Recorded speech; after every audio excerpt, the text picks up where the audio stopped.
2009 से तीसरे नंबर पे, यानी हमारे यहाँ चीजें बहुत सस्ती है। दूसरे कंट्री का अगर आप कंपैरिजन करोगे तो सस्ती है, आप इस हिसाब से देखिए। तीसरे नंबर पे है, बहुत बड़ी बात होती है।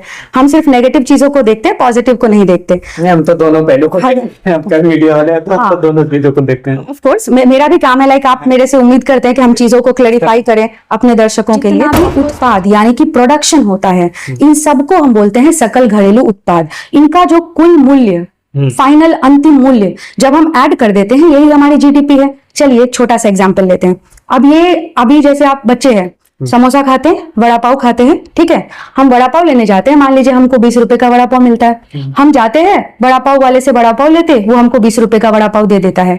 वड़ा पाव में लेकिन बहुत सारे इंग्रेडिएंट्स हैं, है ना। वो ये नहीं बोलता कि मैडम जी 5 रुपए आपका पाव का दे दीजिए, 2-4 रुपए आलू का दे दीजिए, या फिर यही है कि अगर आप स्किल को डेवलप करो, यानी कि उनको सिखाओ, तकनीकी चीजें सिखाओ। कोई पढ़ा नहीं है, ठीक है, प्लम्बिंग आती है उसको, स्किल डेवलपमेंट कीजिए। दूसरा, अब हम बोलते हैं कि बहुत बड़ी आबादी है, आबादी में मेल भी है, फीमेल भी है, यानी कि औरतें भी हैं। सर हमारी आधी आबादी घरों में बैठी है। हाल ही में दुनिया का चौथी सबसे बड़ी अर्थव्यवस्था बन गया है, और इसे लेके मौजूदा सरकार काफी जोर शोर से प्रचार कर रही है, लोगों को बता रही है, अपनी कामयाबी गिना रही है। लेकिन क्या वास्तव में हम चौथी सबसे बड़ी अर्थव्यवस्था हैं? इसी चीज को समझने के लिए आज मैं वापी के स्वामीनारायण गुरुकुल में आया हूँ। मैडम हमारे साथ बैठी हुई है, प्रियंका झा जी। आप स्वामीनारायण गुरुकुल में इकोनॉमिक्स के बारे में बच्चों को समझाती हैं।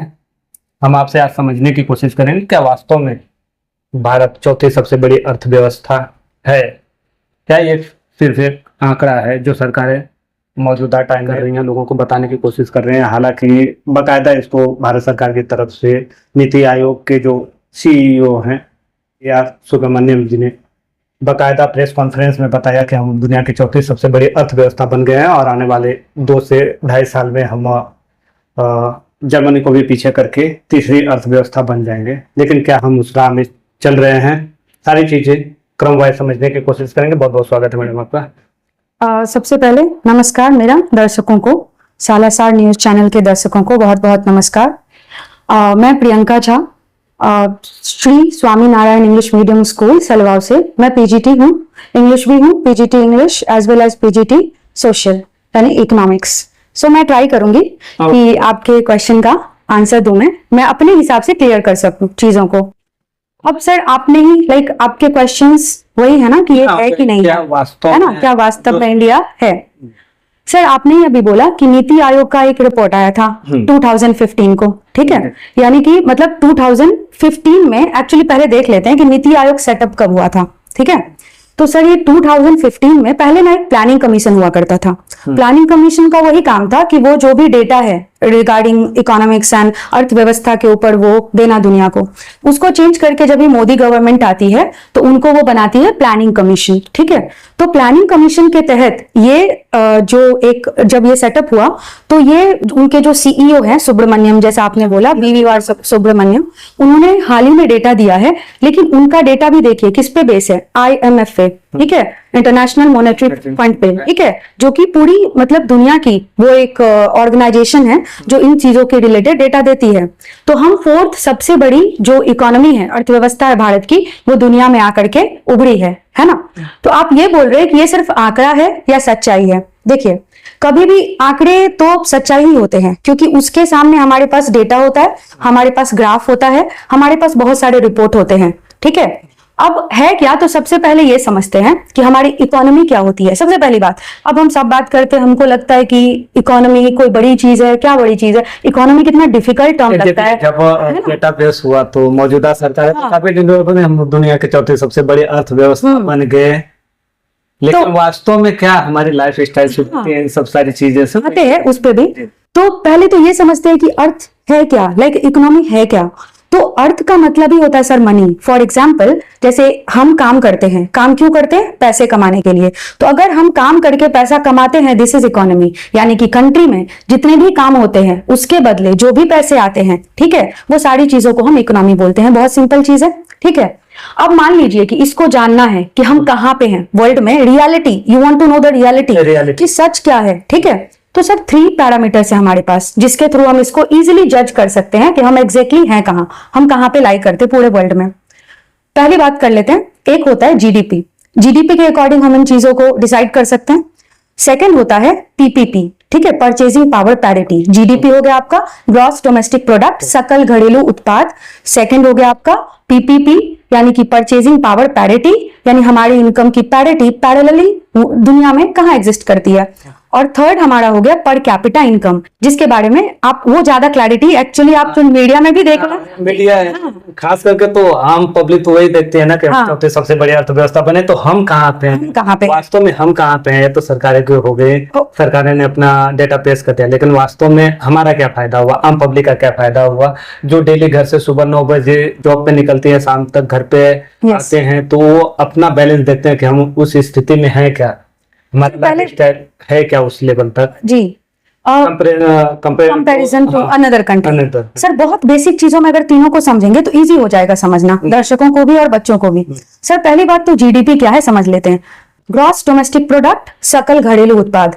ज्यादा नहीं, बहुत शॉर्ट में आपको मैं समझा देती हूँ। सर ग्रॉस का मतलब होता है टोटल, सकल का मतलब टोटल, ठीक है, घरेलू मतलब डोमेस्टिक। जितने भी हमारे कंट्री के राजनीतिक सीमा है, ठीक है, कंट्री के बाउंड्री के अंदर जितना भी उत्पाद यानी कि प्रोडक्शन होता है, इन सबको हम बोलते हैं सकल घरेलू उत्पाद। इनका जो कुल मूल्य, फाइनल अंतिम मूल्य जब हम ऐड कर देते हैं, यही हमारी जीडीपी है। चलिए एक छोटा सा एग्जांपल लेते हैं। अब ये अभी जैसे आप बच्चे हैं, समोसा खाते हैं, वड़ा पाव खाते हैं, ठीक है, हम वड़ा पाव लेने जाते हैं, मान लीजिए हमको 20 रुपए का वड़ा पाव मिलता है, हम जाते हैं वड़ा पाव वाले से वड़ा पाव लेते, वो हमको 20 रुपए का वड़ा पाव दे देता है। वड़ा पाव में लेकिन बहुत सारे इंग्रेडिएंट्स हैं, है ना। वो ये नहीं बोलता कि मैडम जी 5 रुपए आपका पाव का दे दीजिए, 2-4 रुपए आलू का दे दीजिए, या फिर तेल का दे दीजिए, नमक का दे दीजिए, ऐसा नहीं बोलता। हमारे पास अलग अलग प्रोडक्ट, वो उन्होंने अलग अलग चीजों को मिला के जो फाइनल एक प्रोडक्ट बनाया, फाइनल प्रोडक्ट का वैल्यू जो है वो हमसे लेते हैं। तो ऐसे ही जैसे हम बिल्डिंग खरीदने जाते हैं, 50 लाख की बिल्डिंग है, खाली बिल्डिंग थोड़ी होती है, उसमें तो कंक्रीट लगे हैं, सीमेंट लगे हैं, बालू लगा है, आपको और भी सीमेंट लगा है, रॉड लगा है, लेबर चार्ज लगा है, पर हम सीधा 50 लाख का घर खरीदते हैं। तो वो जो 50 लाख का घर आपने खरीदा ना, वो अंतिम मूल्य है, ठीक है, लेकिन सामान तो बहुत सारे थे, लेकिन अंतिम मूल्य ये है। तो ये हो गया आपको जो पूरा का पूरा गुड्स बोलते हैं, गुड्स एंड सर्विसेज, ये पूरा का पूरा वस्तु है, ये उसकी वैल्यू। अब सर्विसेज क्या होता है, यानी कि सेवा। अब जैसे ये इंस्टीट्यूट है, हम यहाँ बच्चों को पढ़ाते हैं, मान लीजिए कोई भी इंस्टीट्यूट में बच्चों को पढ़ाते हैं, मैं स्कूल में पढ़ाती हूँ, तो वहां पे जब मैं बच्चों को पढ़ाती हूँ तो वो बच्चे आते हैं, हमको पे करते हैं, लेकिन उसके बदले हम उनको कोई सामान नहीं देते, उसके बदले हम उनको ज्ञान देते हैं, माइंड में डाल के भेज देते हैं, हाथ में कोई सामान नहीं देते।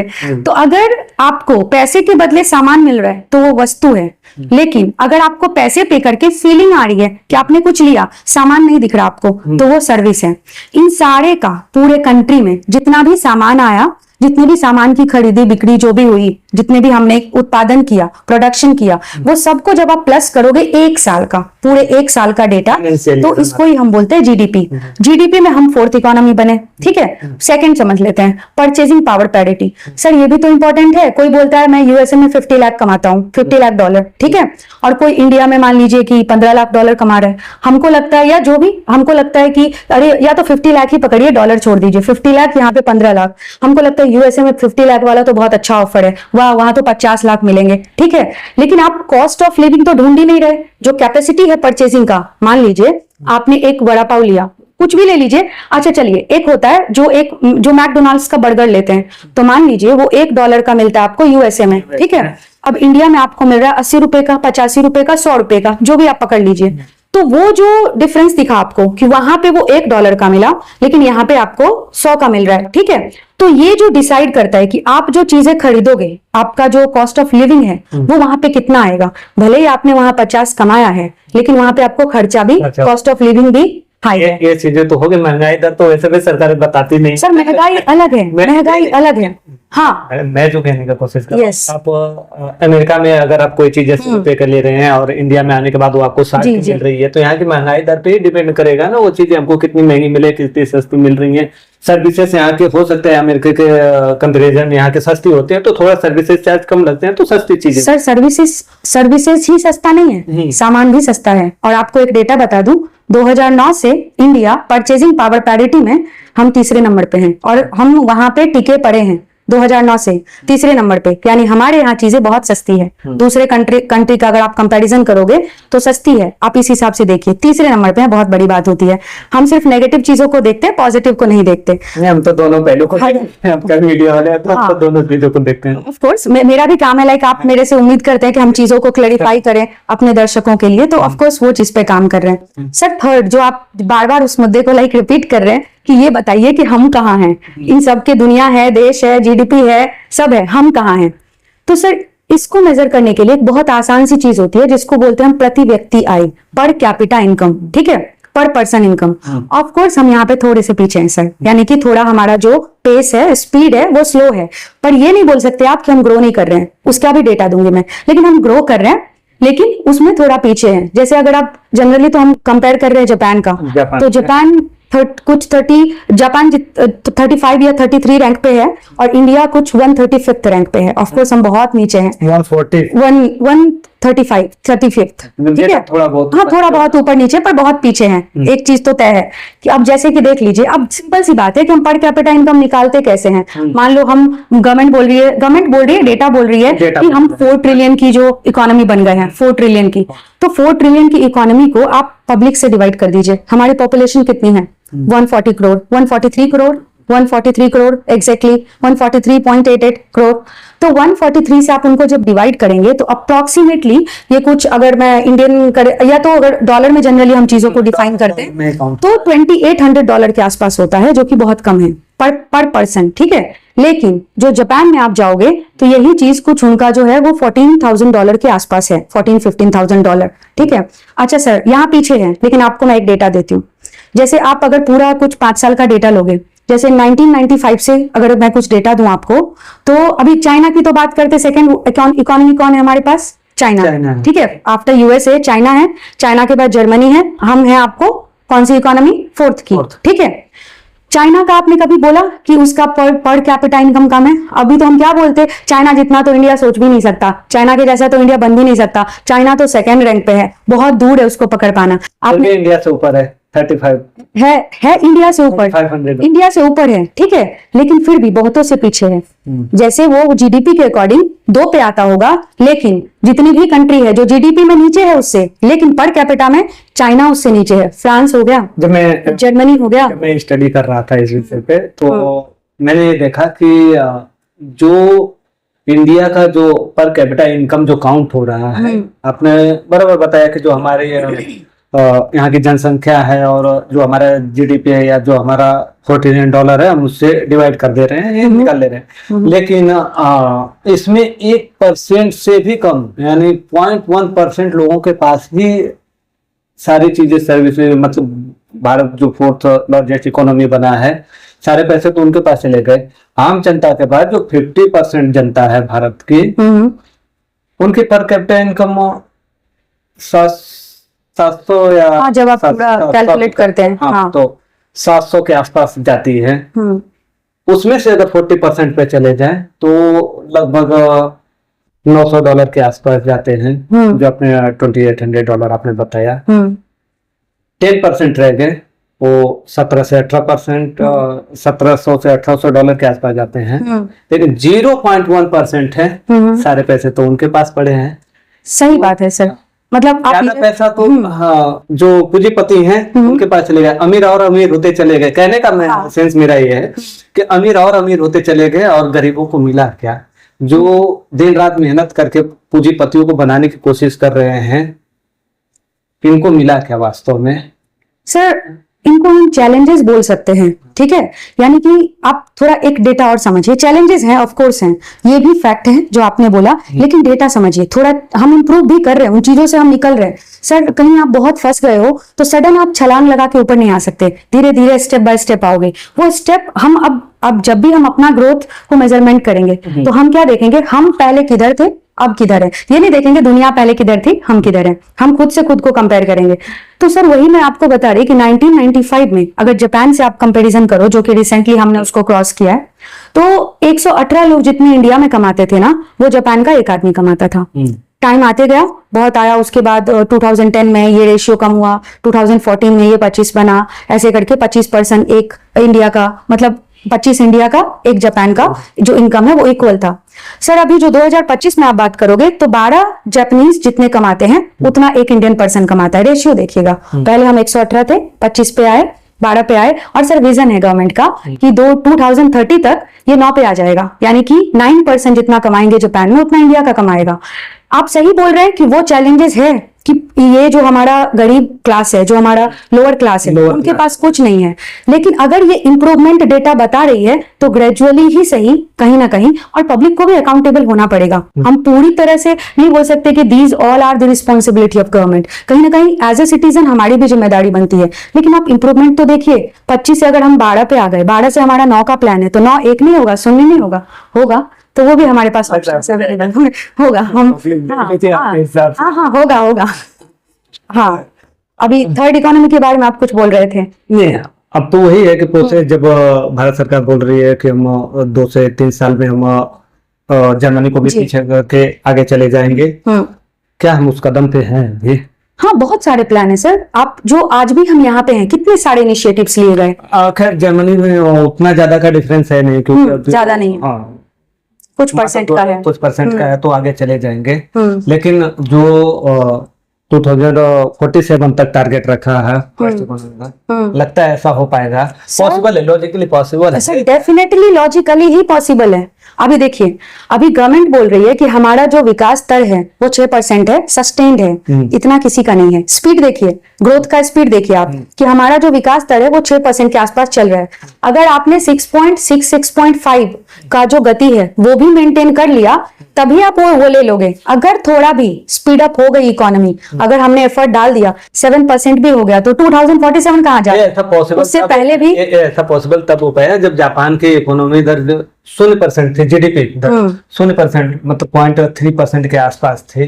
तो हम उसको, अगर वो अपना ग्रो करने चालू कर दे, तो क्या लगता है फिर भारत उनको पीछे थोड़ा मुश्किल होगा ना, क्योंकि कोई रुकने वाला तो है नहीं। अमेरिका रुकेगा नहीं, जर्मनी रुकेगा नहीं, चाइना रुकेगा नहीं, कोई नहीं रुकेगा। भारत को उनसे कंपेयर करना है, यानी हम एक दौड़ में दौड़ रहे हैं, सामने वाला बंदा ऑलरेडी स्पीड पकड़ रखा है।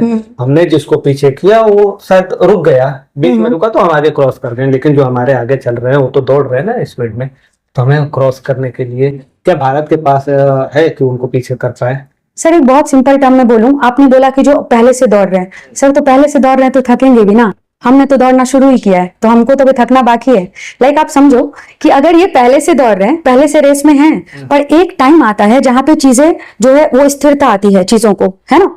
और हम अभी तो हमने रेस ही पकड़ी है, हमारा तो पूरा एनर्जी बाकी है। अगर वो एनर्जी डालेंगे, और जैसे कि अगर डेटा है सर, तो वहां पे पूरी की पूरी टीम बैठी है इन चीज को एनालाइज करने के लिए। अगर वो बोल रही है कि 6.5 पे हमको ये मिल जाएगा, मान लीजिए सर ये 7 भी हो सकता है, आप तो 2047 तक जा रहे हो, मुझे तो लगा बहुत जल्दी जापान तो छोड़िए, चाइना को क्रॉस करेंगे, जो कि बहुत डिफरेंस है, वास्ट डिफरेंस है। यानी कि हम तो ऐसा सोच रहे हैं ना कि जो हमारा 100th एनिवर्सरी होगा, आजादी की जो 100वीं सालगिरह है, शताब्दी मनाएंगे, वो तो एकदम हम विकसित देश होंगे, विकसित भारत का टारगेट है ना सर। शायद आपको उसके लिए नया सरप्राइज सोचना पड़ेगा, मुझे लग रहा है उससे पहले ही हमको ये मना लेना पड़ेगा और गिफ्ट कुछ अलग प्लान करना पड़ेगा। सर डेफिनेटली होगा, लॉजिकली भी करेक्ट है, अगर ये पेस भी पकड़ा ना तो भी होगा। ये लोग बहुत पहले से दौड़ रहे हैं सर, हमने शुरू किया है, तो अभी तो दौड़ने दीजिए। मिल्खा सिंह के यहाँ से हम लोग सर दौड़ना वो जानते हैं, तो वो होगा सर। हाँ, क्या कुछ अलग करना पड़ेगा? सर देखिए, बहुत कुछ करना पड़ेगा। जैसे अभी तक तो गवर्नमेंट का आप सालाना प्लान देखेंगे ना, कि जो उनका मेक इन इंडिया है, या फिर सर यूपीआई देख लीजिए। यूपीआई तो इंडिया का इनिशिएटिव है, हमने बनाया है, आज दूसरी कंट्री हमसे खरीद रही है। सर कुछ बोलना किसी को आता नहीं हो, हमेशा बात होती है हमको सिविक सेंस नहीं है, पर आप जाके सब्जी वाले की दुकान पे जाइए, यूपीआई जरूर मिलेगा, है ना। हमारा इनिशिएटिव है, हमारे यहाँ से चीजें वो यूपीआई के थ्रू मिलती है, दुनिया चाहती है उसको लेना। सर अभी वॉर हुआ, ब्रह्मोस मिसाइल देख लीजिए, है ना। जब तक था किसी ने यूज नहीं देखा था, तब तक नहीं पता था, लेकिन आप उसके बाद देख लीजिए कितनी कंट्री डिमांड कर रही है। इंडिया नहीं दे रही है, किसको दे रही है वो इंडिया का लुकआउट है, पर डिमांड तो कर रही है। जब तक लोग आपका पोटेंशियल दूर से स्पेक्यूलेट कर रहे हैं, अनुमान कर रहे हैं कि ये होगा, अंदर तो नहीं जानते। वो तो कोविड में भी दुनिया बोल रही थी कि ये तो खत्म ही हो जाने वाली है, इंडिया तो पूरी लाशों की बिछी होगी, पर कहाँ, हमने वैक्सीन भी बनाया, हमने सस्टेन भी किया, बाकी कंट्री से भी अच्छा किया। तो सर रियलिटी, ग्राउंड रियलिटी हम जानते हैं, हमारी गवर्नमेंट जानती है, बाकी के लोग डेटा जानते हैं, ठीक है। तो अभी क्या क्या कर सकते हैं, जैसे कि आप बोल रहे हो थर्ड इकोनॉमी के लिए। थर्ड इकोनॉमी के अगर सिर्फ पहले मैं जर्मनी को पकड़ूं तो सबसे पहले जो बड़े बड़े लोग, जो हम सपना भी ऐसे देखते हैं कि जर्मनी की कारें हो हमारे पास, BMW हो, ऑडी हो। हम तो कंपेयर, जब आम जनता कंपेयर करती है, कंपेयर करने जाती है तो पहले हाँ। वहाँ की लाइफ स्टाइल देखते हैं, हाँ। फिर अपने से कंपेयर करते हैं, फिर वहाँ के गवर्नमेंट के प्लान देखते हैं, फिर अपने से compare करते हैं, फिर खास करके जो ग्रामीण क्षेत्र एरिया है जी। उनसे कंपेयर करते हैं, शहरी क्षेत्र है उससे कंपेयर करते हैं, उनका जो अंतर्राष्ट्रीय मुद्दे होते हैं उस पर कंपेयर करते हैं। हम इंटरनेशनल लेवल पे दूसरे देशों के साथ में हमारा जी। रिलेशन कैसा है उस पर कंपेयर करते हैं। चैलेंजेस बहुत है भारत के पास, क्योंकि चाइना सेकंड लार्जेस्ट इकोनॉमी हमारे पड़ोस में बैठा हुआ है। चैलेंजेस खड़े करते हैं, कभी पाकिस्तान को हमारे पीछे लगाएगा, कभी बांग्लादेश को भड़काएगा। अभी वो नया ग्रुप बनाने गया है रिसेंटली। तो चैलेंजेस भारत को कई सारी चीजें में आने वाली हैं। कहाँ पे सरकारों को सुधार करने की ज्यादा जरूरत है, खास करके जब हम तेजी से आगे की तरफ बढ़ रहे हैं, हम सेकंड पे आएंगे, फर्स्ट पे आएंगे, किस क्षेत्र में ज्यादा फोकस करने की जरूरत है? सर 2-4 बहुत इंपॉर्टेंट सेक्टर है जहाँ पे अगर हम फोकस करें ना तो चीजें बहुत जल्दी हो जाएगी, शायद डेटा से भी जल्दी। जो हमारे पास डेटा और अनुमानित हमारे पास डेटा है उससे भी जल्दी हो जाएगा। फॉर एग्जाम्पल, पहला ऑफ कोर्स हमारे पास डेमोग्राफिक एडवांटेज बहुत है, पॉपुलेशन में हमारे यहाँ आबादी बहुत है, ये नुकसान है लेकिन उससे ज्यादा एडवांटेज भी है। इसी की वजह से तो आपके यहाँ पे सारी कंपनी अब आना चाहती है, सेटअप करना चाहती है फैक्ट्री। अगर हम मैन्युफैक्चरिंग में थोड़ा एफर्ट डालें, बाहर से आना चाहते हैं, वो मैन्युफैक्चर करना चाहते हैं, बहुत अच्छी बात है, हमको लिबरलिज्म फॉलो करना पड़ेगा, आए वो करे। लेकिन अगर हमारे पास यंग पॉपुलेशन है, अगर हम उनको थोड़ा ट्रेन कर दे, है ना, थोड़ा सा स्किल दे, थोड़ा सा नॉलेज दे उनको चीजों की, तो शायद ये पॉसिबल है कि बहुत जल्दी हो जाए। जैसे कि हम यूथ तो हैं ही, यूथ को काम का यूथ बनाना पड़ेगा, बिना काम के यूथ को काम का यूथ बनाना पड़ेगा। वो जो पत्थर लेके घूमते, वो जो आप देखते हो झंडे लेके घूमते, आजादी आजादी के नारे लगाते, उनसे यूथ को निकल के अगर थोड़ा स्किल पे, थोड़ा एजुकेशन पे फोकस करे, और जिसके इनिशिएटिव ले लिया गया है सर। जैसे देखिए, अभी तो मैं तो पढ़ाती हूँ, शिक्षा से जुड़ी हुई हूँ, तो मैं आपको चीजें बताऊंगी ग्राउंड लेवल पे क्या हो रहा है। आपने सुना ही होगा इस बार से 2 बोर्ड हो रहे हैं, ठीक है, NEP का इनिशिएटिव है, ठीक है। आपने सुना होगा कि अभी जो गवर्नमेंट ने शुगर से चीजों को, प्रोडक्ट को बैन किया, स्कूल में बोला इनिशिएटिव लो, बच्चों को जो सुगरी फूड है यानी कि चीनी है वो सब नहीं खाना है, क्योंकि डायबिटीज अपने यहाँ बहुत होते हैं। वो इनिशिएटिव ऑलरेडी स्कूल ने ले लिया। योगा डे, योगा वगैरह स्कूल ऑलरेडी इंप्लीमेंट कर रही है। सर एक स्किल सब्जेक्ट इसी बार ऐड हुआ है, अभी एग्जाम जो है उसके लिए जा रहे हैं, हमारे स्कूल में अभी भी एग्जाम चल रही है सर। और वो स्किल सब्जेक्ट क्या है, 9th और 10th में डाल दिया गया है कि वो उसमें सर बच्चों को स्किल की ट्रेनिंग दी जाती है। उन्होंने अपने हिसाब से सब्जेक्ट चूज करा है और स्किल की ट्रेनिंग दी जाती है।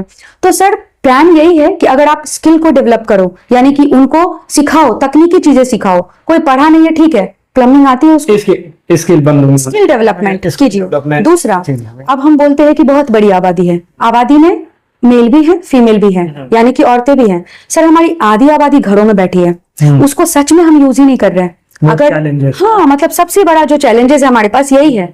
अगर हम उन सब औरतों को निकाल के, सर अभी हाल ही में नीति आयोग के जो एक पर्सन है बहुत रेप्यूटेटेड, उन्होंने बोला था कि अगर हम वुमेन को निकाल के घरों से और मैन्युफैक्चरिंग में डालें, यानी अभी भी वुमेन के लिए सर अगर कोई है भी तो आइडेंटिफाइड एरिया है कि टीचर बन जाओ, डॉक्टर बन जाओ, तुम्हारे लिए सेफ है। कोई ये नहीं बोलता तुम इंडस्ट्रियलिस्ट बनो, तुम इंडस्ट्री में जाके लेबर के जैसे काम करो। इक्वालिटी है, मतलब काम में नहीं है। अगर वो आपने ला दिया, यानी कि सबको निकाल दिया, रोजगार तो बढ़ेगा ही बढ़ेगा, उनकी स्थिति बढ़ेगी ही बढ़ेगी, लाइफ स्टैंडर्ड की जो बात कर रहे हो। साथ में हम जो बात करते हैं कि बहुत बड़ी आबादी है, बहुत सारे यूथ हैं, पर आधे यूथ को यूज करना पड़ेगा। आधा जो यूथ है हमारा अनयूज्ड है।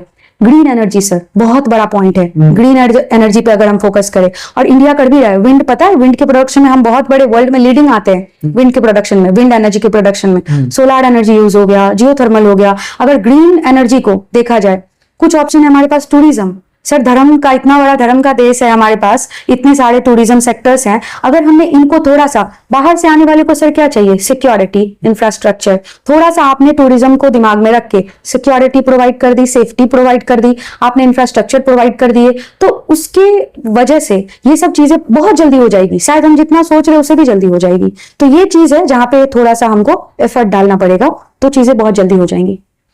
ठीक है, हम जनता के साथ में हम लोग बात कर रहे थे, समझने के एक एक पॉइंट पे बात किया। हाँ, मुझे उम्मीद है कि आम जनता को भी चीजें समझ में आई होंगी।